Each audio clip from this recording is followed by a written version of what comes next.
গাজর ভাই, তোরে বিশ্বাস কইরা বিদেশ যাইতাছি, তোর ভাবিটারে একটু দেখে রাখিস, কি হইলো না হইলো একটু নজর রাখিস ভাই। দোস্তরা দোয়া করিস আমার লাগিয়া, কানাডা গিয়া সেটেল হইয়া তোগরেও নিমু, সাবধানে থাহিস হগলে। হায় রে কপাল, কি শীত রে বাপু, খাটতে খাটতে জান শেষ, শুধু বৌডার আর বাড়ির কথা মনে পড়তাছে। আরে কি হইলো, ফোন দেহি কাইটটা দেয়, টমেটো কি ঘুমাইয়া পড়লো নাকি আমারে ভুললে গেল গা?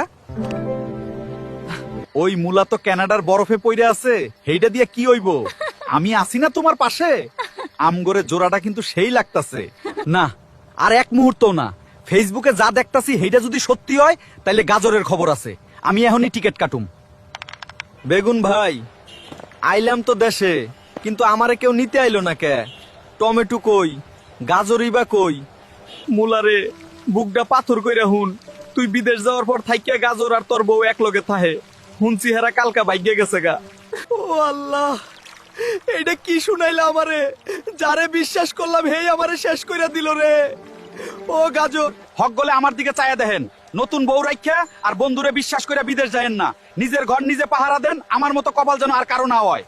ও ভাইরা, কমেন্ট বক্সে তোর ওইসব কপাল পুরা বন্ধুরে মেনশন দে যারা বন্ধুরে বিশ্বাস কইরা ধরা খাইছে, আর এই ভিডিওটা বেশি বেশি শেয়ার কর যেন সাবধান হও হগলে।